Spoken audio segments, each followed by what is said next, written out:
The Unbroken Place podcast with Eddie Paul Thomas is a production of Say Something Studios.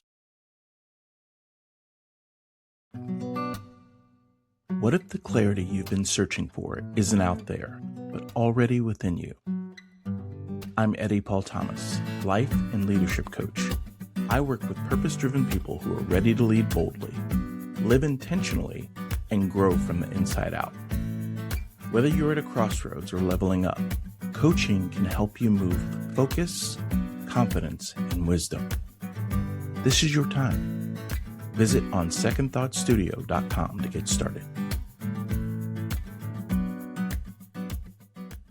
Looking for a way to reconnect and reset? Awaken Pittsburgh offers free guided meditations open to everyone, online and in person, on the first and third Wednesday, second Saturday, and third Monday of each month. Each session includes guided practice, reflection, and space for questions and support. No experience needed. Sign up on Eventbrite and join the community.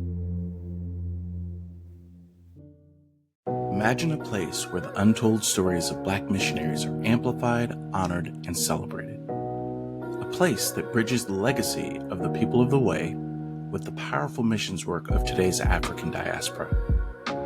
Welcome to the Black Missions Museum, a digital project dedicated to preserving the voices, culture, and legacy of Black missionaries across the globe. But we need your help to bring this vision to life. Your support makes a difference. Join us in this mission by donating today. Just click the link in the show notes to give and be a part of history. Together, we can inspire future generations and keep the legacy alive. Revitalize your brand and accelerate your impact with Eddie and Erica at Elevate One Consulting. Experts in organizational development, digital marketing, and much more. From leadership coaching to creating unforgettable digital experiences, we've got you covered. Visit elevateoneconsulting.com today. Elevate One Consulting. Innovate, grow, elevate.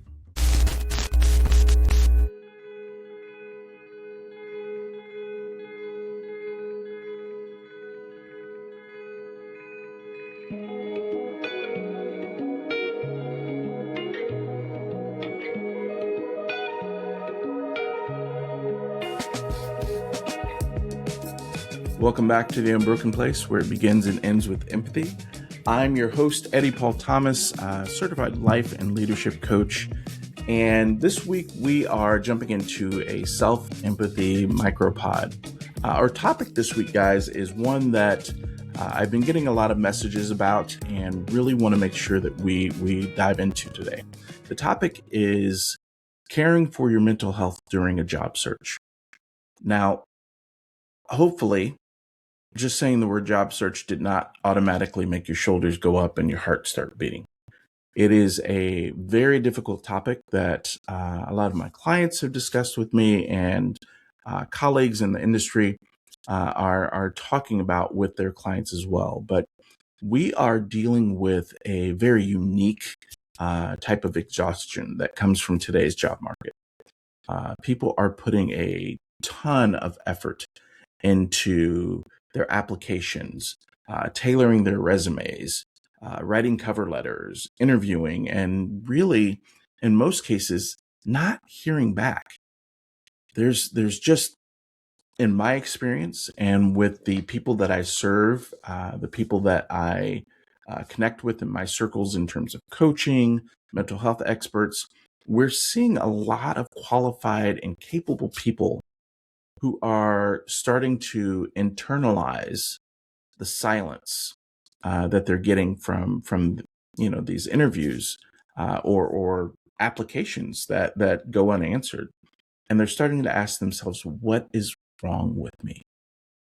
Even when the issue is often very much so structural and not personal. So let's kind of look at the lay of the land, if you will. Right now, if you look at the hiring process, it's become deeply impersonal. The organizations tend to rely a lot on automatic screening, internal hirings. I even wrote about a phenomenon that I thought was a joke until I did the research, and that's ghost jobs. This is a part of the reality that we're dealing with today. Let me give you some statistics on the article that I wrote. We're looking at roughly 75% of employers use an ATS, or an applicant tracking system, to screen resumes. And there's obviously a lot of controversy that's gone along with utilizing these systems specifically for people of color, Black people, your age. Looking at some of these things that the systems automatically screen out, or have been known to screen out, have caused an issue because the algorithm is not perfect. But when you take into consideration the ghost job side of things, it gets even worse. So the reality in 2024 is that as many as 22 jobs online fell into the category of ghost jobs, which obviously are wasting your time. So what are the ghost jobs? These are jobs that you'll see on job boards, LinkedIn, Indeed, you name it, that the employer had no intention of filling. Positions that are listed that are utilized for a number of different reasons, whether it be to motivate employees negatively, to test the job market to see what's out there. Are there any decent people out there? We'll get to them when we're ready for them, but the job itself is not actually ready.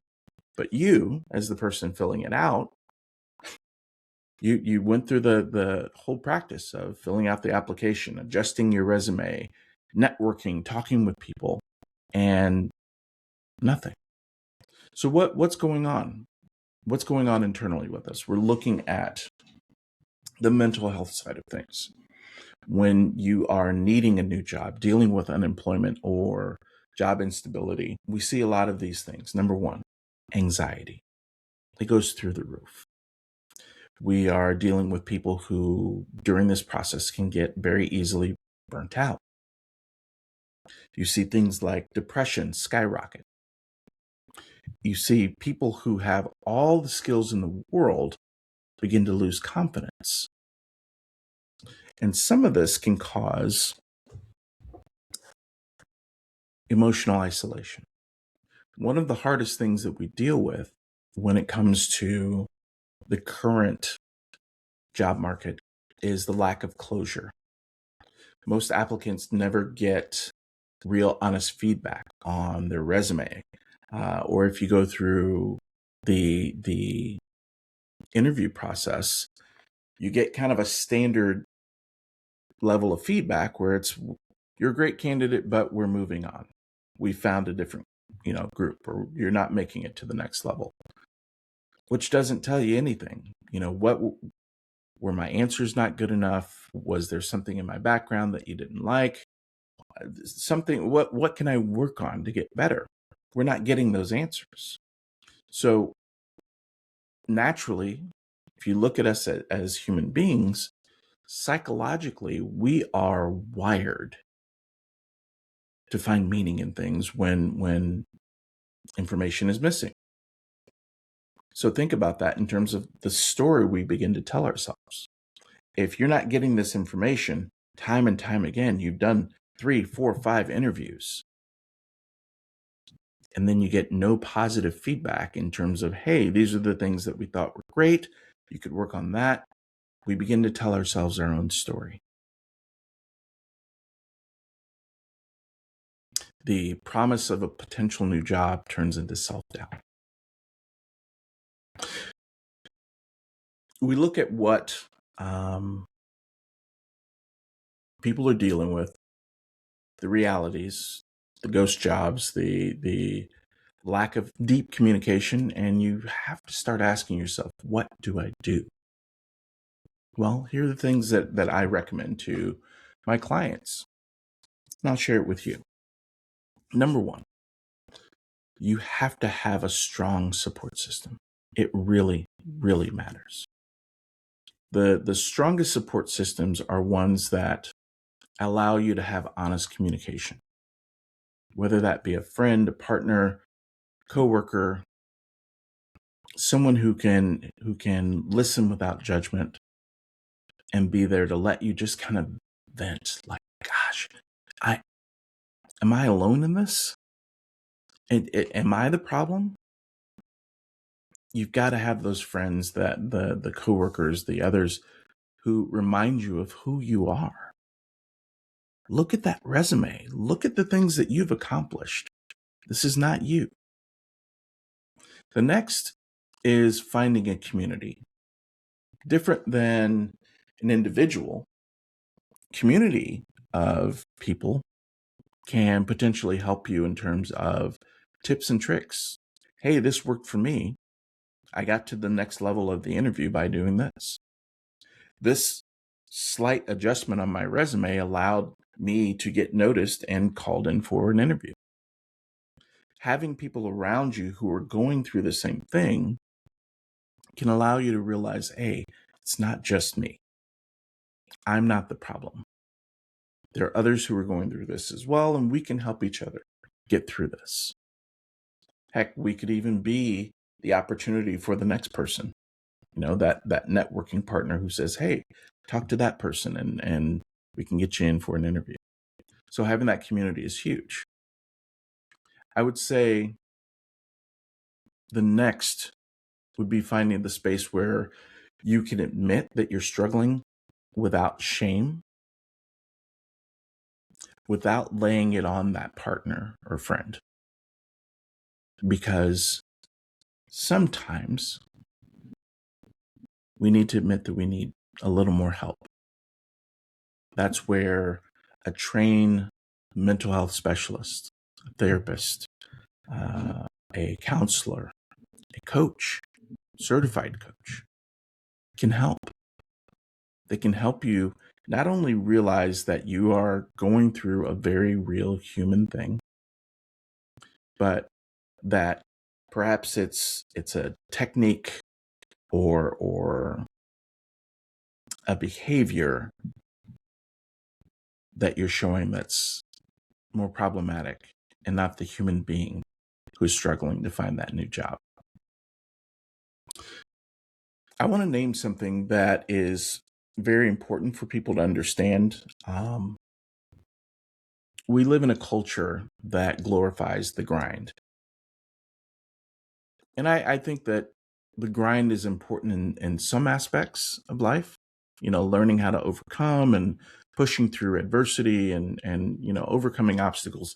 It has its place for sure, for sure. However, you can't bring it into your job search. Treating a job search like a 24/7 survival mission is going to lead to emotional collapse. You have to create boundaries for yourself. I had a really good counselor a few years back when I had lost a job, and the grant, and I didn't necessarily lose the job. The grant funding had ended for this program that I was working on, and talking to this guy, he helped me figure out some things that really kept me from going to that edge and saying, wow, Eddie's the problem. Eddie sucks. Eddie can't get it done. I'm not going to ever be able to get to where I need to go. Here's some things that he did that helped me straighten out my mind and prioritize. Number one, find dedicated hours for your job search. If you want to go at it hard and stay concentrated and focused, do it for 2 to 3 hours during your day. That's it. Going through job after job and filling out, 30, 40, 50 applications in a day, it's not going to do anything but grind you down. You got to take breaks. Okay? The need for that is human. And if you think about it this way, if you are going at it hard for 2 to 3 hours, it leaves you the rest of your day to do things that actually fill you up. Okay? Now, one of the things that we have to think about is that element of rest, mental rest, the emotional rest that you need from doing a pretty intensive job search. The networking, the rewriting of resumes, the reading of job descriptions, seeing if have somebody in your network who is even working at that place. All of those things come at a cost. Rest, friends, is not laziness. Chronic stress impacts concentration, your emotional regulation, and decision making. There's also value in finding forms of progress outside of formal employment. So get in your 2 to 3 hours a day on the job search, but then maybe learn a new skill. One of the coolest things that this generation offers is the ability to take a course online and get certified in something new. There are some that are free. There are some that you can jump into for $30-$40 and get a brand new certification. Get certified in AI, get certified in email marketing, get certified in trauma-informed care. There are a lot of things that are out there that you can do to build yourself up, to build up your skills, to build up your knowledge that help that, alleviate that feeling of tearing myself down because of the story I'm telling. Another thing that I was able to do when I was searching for a job was volunteering. Whether it be at a hospital or church or nonprofit in the area, volunteering is a great way to get yourself moving, build yourself up. Also, you get a chance to network with people while you're doing it. Lastly, I'll say this.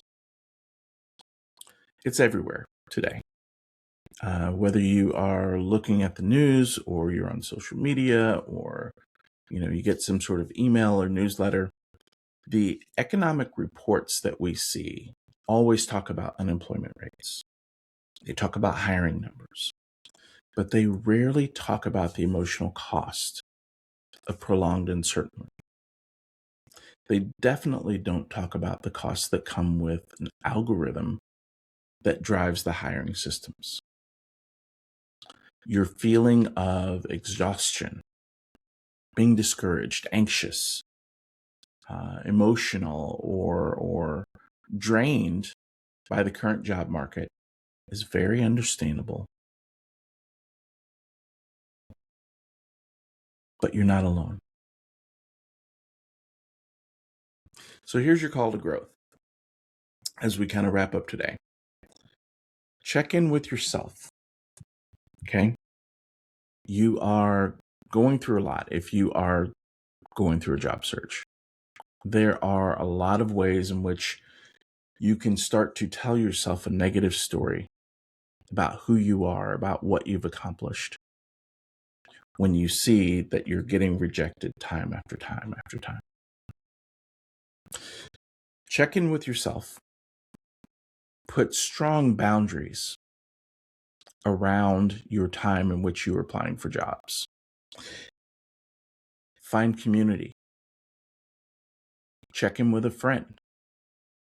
And then lastly, and most importantly, if you have the opportunity, connect with professionals who can help you walk through this period in life in a healthy way. All right, I'm out of here, guys. Make sure to check for resources in the show notes and reach out if you have questions. All right, until next time, one love. The Unbroken Place podcast is presented by Eddie Paul Thomas, LLC, and sponsored by Elevate One Consulting and OK on Second Thought Coaching. The show is produced by Say Something Studios. Learn more about our sponsors and producer in the show notes. The show's music is performed by Kesta. Thank you for being a part of the Unbroken Place podcast community. Look for an ongoing conversation on TikTok, LinkedIn, Instagram, and Facebook. And make sure to sign up for our newsletter called Things I'm Rethinking at eddiepaulthomas.com. Until next time, one love.